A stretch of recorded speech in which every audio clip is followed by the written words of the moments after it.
Bible and you find it helpful, please turn it to two texts. I'm going to do something a little unusual today, and the reason for that is Luke's gospel ends in a strange kind of way. And we're coming to the end of Luke's gospel. This is the last sermon from Luke. We've been in Luke's gospel now for over 2 years, and this will be the last one because this is the close of it. But as you turn to Luke chapter 24, also turn to John 21, which is actually where we're going to start this morning, in John chapter 21. And the reason for this is Luke's gospel, the way it's recorded, all the gospel writers record what was important to them. Luke is not an eyewitness, and Luke interviewed people who were eyewitnesses, and that's how he assembled his gospel. John was an eyewitness. And so you could see that these two writers would record very different things because there were different things that were important to them. Plus, when you factor in what we believe to be so, that God's Spirit is guiding these writers to write what they wrote, then the emphases that they would work at would be different because they're different people, and God uses different people in different ways. So as we look at this text today, we come to a kind of a mysterious scene, but it was a really necessary scene. And I'll explain why that is after we've looked at the two texts. We're going to start in John chapter 21, which is not the same scene. Some commentators have said that this is John's recording of the same scene that we just left in Luke, where they are gathered together and Jesus appears, but it's not. I disagree with some of those commentaries. This seems like two different events to me. Verse 1 of chapter 21 in John, after this Jesus revealed himself again to the disciples by the Sea of Tiberias, and this is how it happened. Simon Peter, Thomas called Didymus, Nathanael who was from Cana of Galilee, and the sons of Zebedee and the two other disciples were all together. Simon Peter said, "I'm going fishing." "We'll go with you," some of them replied, and they went out and got in the boat. They spent the night on the lake but caught nothing. When it was already early morning, Jesus stood on the beach, but the disciples did not know that it was Jesus. Jesus said to them, "Children, you don't have any fish, do you?" They said, "No." This is what tells me it was a supernatural moment. So Jesus told them, "Throw your net on the right side of the boat and you'll find some." So they threw the net and they weren't able to pull it in because of the great catch of fish. Then the disciple who loved Jesus said to Peter, "It's the Lord." So Simon Peter, when he heard it was the Lord, tucked his garment under him, for he had nothing on underneath it, and plunged into the sea. Meanwhile the other disciples came, pulling the boat, dragging the net full of the fish, for they were not far from land, only out about 100 yards. When they got out on the beach, they saw a charcoal fire ready with fish, and placed some fish on it, with a fish already on it, and some bread. And Jesus said, "Bring some of the fish that you've just now caught." So Simon Peter went aboard, pulled the net to the shore.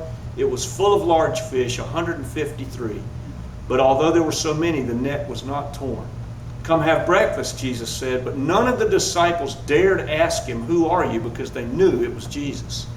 Jesus came and took the bread, gave it to them, and did the same with the fish. And this was now the third time that Jesus had revealed himself to the disciples after he was raised from the dead. Now when they'd finished breakfast, Jesus said to Simon Peter, "Simon, son of John, do you love me more than these?" Peter replied, "Yes, Lord, you know I love you." Jesus said, "Feed my lambs." Jesus said a second time, "Simon, son of John, do you love me?" He replied, "Yes, Lord, you know I love you." Jesus said, "Shepherd my sheep." Jesus said a third time, "Simon, son of John, do you love me?" Peter was distressed that Jesus had asked him this third time, "Do you love me?" and said, "Lord, you know everything. You know I love you." Jesus said, "Feed my sheep." Then Jesus said, "I tell you the solemn truth. When you were young, you tied your clothes around you and went wherever you wanted. But when you're old, you will stretch out your hands. Others will tie you up and bring you where you do not want to go." Jesus said this to clearly indicate what kind of death Peter was going to die, by which he would glorify God. After this, Jesus said to Peter, "Follow me." Now, this is where we have to tie these two Gospels together. And the reason for that is Luke's gospel is just so abrupt in what it does with this moment where Jesus is in his last periods of time spent with the disciples here on the earth. He was with us for 40 days. Luke's gospel, if you read Luke's gospel without reading Acts and without reading Paul in 1 Corinthians 15, it would look as though Jesus were just there for a few times and then he was gone. But that's not the case at all. There were 40 days where Jesus was with the disciples, with large groups of people in different places, different venues, different circumstances. This is why we know that the resurrection either happened in history or it didn't happen at all. Because there are these features of it that say to us, that's a lot to explain, that all of this could happen in this way if Jesus wasn't raised bodily from the dead. But he comes to them in these common settings. This is what I find so remarkable. Peter, James, John, they were in a kind of a business together. James and John, the sons of Zebedee, had a fishing business. Peter worked with them in this fishing business. And so they go, Peter just announces, after all this stuff has happened, this is what I love about Peter, I'm going to go fishing. Jesus has come back from the tomb, let's go fishing. It makes me wonder which one of these settings that's actually being narrated here by John, because if you'd seen Jesus bodily, I doubt the first thought that would come to your head would be, let's go fishing. So I'm not sure. But they're engaged in making their living. This is what they do. And this is not uncommon in the way all this plays out. When they would fish, they fished mostly at night. And it was not uncommon, on especially a moonlit night, that there would be a spotter put on the shore. The reason for that is the spotter could see, by standing up high off the ground on a precipice or a bluff, out over the water that the disciples could not see because of the swells. And you know how it is, if you go to the beach and you see the mullet or the smaller fish schooling, you can see the way the water's disturbed. If you're out there and you're right against the water level, you really would miss that. So they would put spotters on the shore to say, no, throw the net over here and you'll find a catch. So whether this is a supernatural moment or Jesus is just performing that task, I can't say, because it was morning, it was daytime, he would have been able to see. I'm going to say it was supernatural because it seems that way to me, just in the way that this whole thing is narrated. The fact that Jesus knew they'd caught nothing, which could have been practical knowledge, or it could have been that this was one of those moments where Jesus wanted to teach them something by allowing a miracle to take place.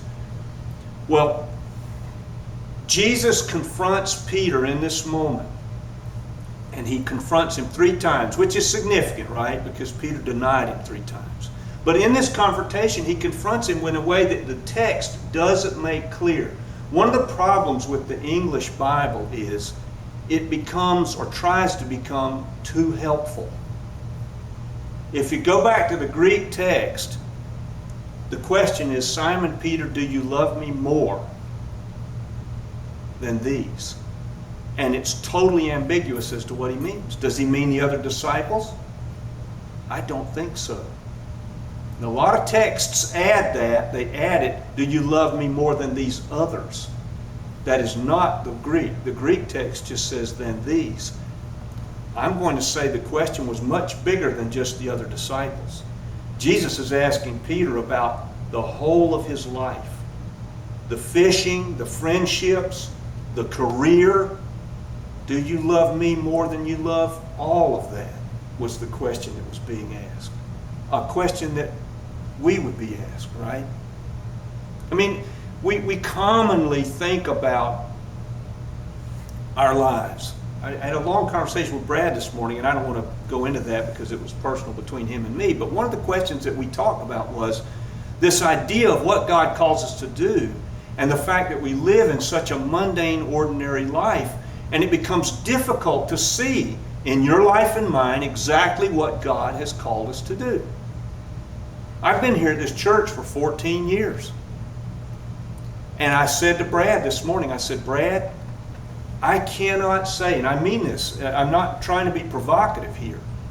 I cannot say with absolute certainty that this is where God has called me to be.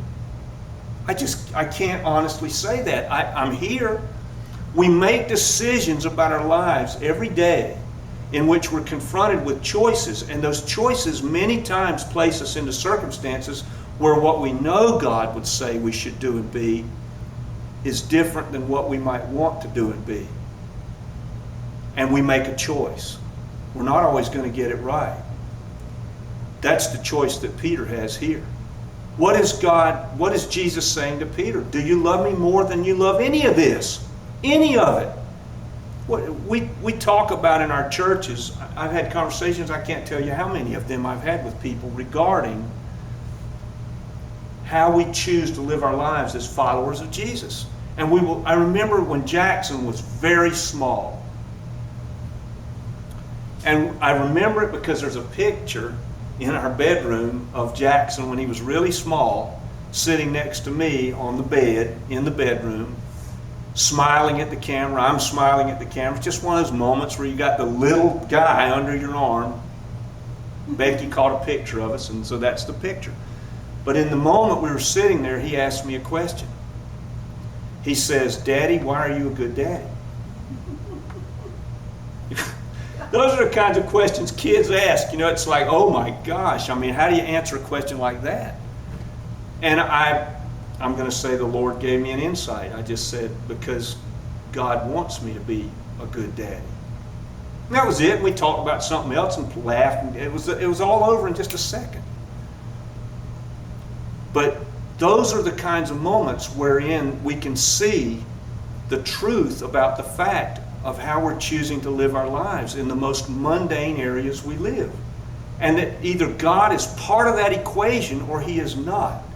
Do you love me more than these? Would have been a question that Jesus could have asked me with Jackson sitting there. And if I'd said, if He pointed at Jackson, what would I say? What would I say? That would have been a hard question to answer, but that is the question that we are asked each day of our lives 100 times in various settings. With that in mind, I want to go now to Luke and take a look at Luke. Chapter 24. This was a scary sermon for me because I don't like to mingle texts like this, but this was the way the text really demanded of me that it go. I'm going to begin reading in verse 50. Jesus led them out as far as Bethany, and lifting up His hands, He blessed them. And now during the blessing, He departed and was taken into heaven. So they worshipped Him and returned to Jerusalem with great joy, and were continually in the temple courts praising God. Jesus is leaving them. I mean, imagine if you were there, if we were there, if I was there. Imagine 3.5 years. Let's say you're one of the 11 that are left there. And you've walked with Jesus 3.5 years. That's what you've known. Your whole life's career journey has been to walk with Jesus for 3.5 years. All these weird things. You know, Jesus... What's so striking about Jesus is, if you read the text, He just does stuff. Doesn't explain it beforehand. He just does stuff. He just says stuff. And so you've got these 40 days now of these appearances after the resurrection. And all of that, the whole chain of events is coming to a dead stop because Jesus is leaving. That is hard for me to imagine. Luke, of course, if you go and read Acts, you'll find that he takes this moment and expands it. So if you want to know what the resurrection moment was, the ascension moment was like, go to Luke, Acts and read it. You'll see it. But for the disciples, this has got to be something more than just the end of the road. It's got to be something more than even a capstone to their ministry or their last 3.5 years of life. It's telling them something, and it's telling us something too. Very important message here. Something's going to change in a really, really, really big way. Things are going to be really, really different. This moment is directly tied into Acts, and I think Luke did this on purpose, because I think he knew that he was going to write that sequel to this gospel, and he knew that the way the gospel itself had ended needed some expansion to help us understand what it was that was going to be so different and why the disciples would find this moment so significant in their lives. It's so hard to plug ourselves into their thinking in this moment. I mean, there he is, 3.5 years, the resurrection, the crucifixion, all this roller coaster they've been through for all these 3.5 years. The last 40 days, Jesus just popping into places and popping away from places, and now he's just gone. And he only gives them one instruction. You stay in Jerusalem until you've received power. How would you even know what that meant? What would you think about that? I wouldn't even know what that was. What?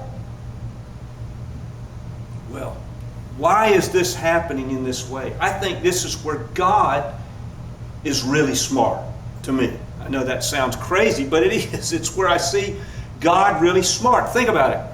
Let's say that it had not gone this way. Let's say that Jesus, over a long, protracted period of years, had kind of come and went in the disciples' life.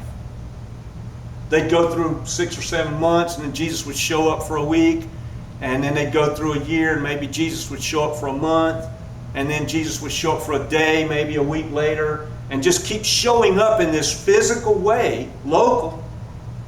I think the whole message of the gospel would have died with them. I think it would have died with them. Because the local Jesus could not remain local. In order for the gospel to go to the world, there was no way that the gospel could remain so locally constricted as it would be if Jesus had just stayed there with them for even a certain period of time. The 40 days was good because it cemented for these disciples the fact he's alive. We saw him die. We've been with him for 40 days. He's alive. But had he just stayed with them, none of what we see in the gospel as it went forward would have occurred, because Jesus would still be local. He would have, and let's take it even further. Let's do a thought experiment. What if Jesus had kept coming back in that local way? He would have just been recycling followers forever in that local place. And that would be what we would know of. Would it even have been recorded in history? I'm not so sure. I mean, think about this for just a moment. Think about the cataclysm the gospel is. Think about the fact that you've got a person coming back from the grave who was crucified by the Romans, and their batting average on killing people was 1,000. When they crucified people, they died. There was no coming down, no escaping, no surviving the ordeal. You hung there till you were dead. Period. And yet he's alive.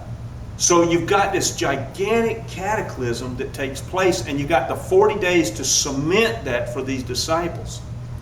But if Jesus had just stayed, even if up to this very day, he would be recycling followers in that local way, on and on and on. I wonder if it had ever even, if we would even know. Because with the cataclysm it was, the Romans really didn't take much notice of it. Neither did the Jews. That's remarkable to me. I mean, it's a big deal historically. CNN would have covered this, right? But in history, it really wasn't covered all that well. We've got 4 Gospels. We've got Paul, and we've got some mentions of it in Roman history and Greco-Roman history going down the pike. Josephus, Tacitus, Pliny, a few others. This is a hard moment, but it's an extremely exciting one. Think about this. Let's just take a minute and mechanically look at the gospel the way it came and see if God is as smart as he seems to be. All right? Start at a time in history where you can't fool people. You couldn't fool these people. If Jesus, take the moment where the man's lowered down through the roof. Jesus is talking, people are listening, and all of a sudden trash starts falling on Jesus' head. They look up and somebody's digging away the shingles and the thatch. that they used for roofing, and all of a sudden this pallet appears, blocking the sunlight, and here comes this person lowered down on robes. Jesus says, "Your sins are forgiven," to the guy. And the guy's probably thinking, what? We went to all this trouble? What are you talking about? Your sins are forgiven. And then he says, so that you'll know this. And the Jews, of course, they were, only God can forgive sins. And then Jesus says, so that you'll know the Son of Man has the power to forgive sins on earth. Take up your mat and go home. And he gets up and walks away. Who could be fooled by that? They all knew the man. The people that lowered him knew the man. You couldn't get a video camera here and create something on YouTube with video trickery. There was no way to fool people back then. They were too close to the earth. So God brings the gospel at a time when people cannot be fooled. Then he starts with just a few people who get to really experience Jesus' incarnation directly, the 12, and then the followers that came alongside them. Just a few. He picks the worst spot to do all of this. Palestine was the worst place in the Roman Empire that you could have picked because the Jews were disliked. It's a small place. It's far away from Rome. I mean, Rome would have been a place to do all this, right? Let Caesar have all these experiences, and Caesar's court and the gladiators and everybody else, the army, let them see Jesus. But no, God picks this weird spot and a weird people to have all this take place. He finds followers who are not famous people. You know one of the reasons why I believe the Gospels are written by the people who say they wrote them? Because they're nobodies. Mm-hmm. The Gospel of Matthew. Who would have picked Matthew? I mean, if you want to pick somebody, get Peter. Pick somebody that's famous even within the 12. No, Matthew, Mark. Mark, he's not famous. Luke, he's nobody. He's not even a disciple. John's the only one who you would call even remotely of note. So he finds a group of 12 people who are nobodies. Nobodies. And he picks the weirdest people. He picks a tax collector, Matthew, and Simon the Zealot, whose whole life was devoted to killing tax collectors if he could catch them. And they're both disciples working with Jesus. Then he does a really smart thing. If I don't know how you feel about this, but let's say that there were no supernatural events with regard to the Gospels or God's activity on the earth. Would you be a believer? I wouldn't. Might as well be Confucius, right? No, he sprinkles in the man being healed who was lowered down in the pallet, the widow of Nain's son being raised from the dead, Lazarus staggering out of the tomb in front of everybody. I mean, he does some stuff that's supernatural. So you got a weird time in history. You can't trick anybody. You've got small group of people. You've got a poor choice of venues. And you've got some people who aren't noteworthy. And you sprinkle in some supernatural things to confirm all of this. And then you bring the whole thing to an end in the most remarkable way by allowing the leader of the whole thing to be put on a cross, which for the Jews meant he couldn't be the Messiah. Man, what is God doing? I remember I heard somebody once say to me, you know, when I look at the gospel, it's a crazy plan. It is a crazy plan. And then you cap it all off by doing something one time in the world. You have a person come back from the dead in the way that Jesus did. I remember reading about this philosopher, French philosopher by the name of Talleyrand. You may have never heard of him. Famous Enlightenment philosopher. And he wanted to be like L. Ron Hubbard. He wanted to start a religion. I don't know if you ever have read much of L. Ron Hubbard. L. Ron Hubbard's quote was, if you really want to make a lot of money, start a religion. Which, of course, Scientology makes a lot of money. Well, Talleyrand was quoted as saying, he had talked to one of his friends and said, I want to start a religion because it looks like a way to do really well in life. What do you think I should do? And he got a little advice. So he tried it for a year or two and it wasn't working. He came back to his friend and said, what's wrong? I don't get it. Why can't I get this religion going? And the other guy says to him, well, you know, Jesus at least came back from the tomb. You could at least do that. You could come back from the dead. That would probably cement the whole thing. Take these two people that we've looked at today. Take Peter and take John. You've got to figure out, from God's perspective, a way to put a cap on all of this and then make it such that the leader becomes available to the whole world. That's what Jesus did. The reason that Jesus had to ascend and leave us here is because he had to become available to everybody, the Spirit of God living in each person who becomes his. But look at Peter and John. Peter, tradition holds, and this seems pretty good in terms of its being accurate historically to me. Peter was said to be crucified in Rome upside down because he didn't feel as though he was worthy to be crucified like Jesus was crucified. John lived out his life to be an aged man. Most people think he was approaching 100 years old before he died peacefully as an old person. How do these two people have these different lives like this? Peter's being asked, do you love me more than these? And then you see further where Peter says, well, what about him? Jesus says, if I want him to remain with me, what is that to you?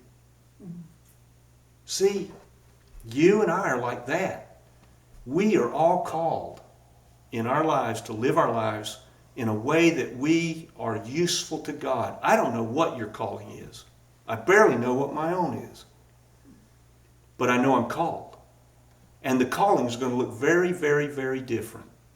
What we're asked is the same question that Peter was asked in that moment. The same question. Do you love me, Jesus says to all of us, more than all this? I can't answer that for anybody but myself. I'm struggling with it just as you are. I don't know where everybody is, but if there's anything I've said about which you've got a question,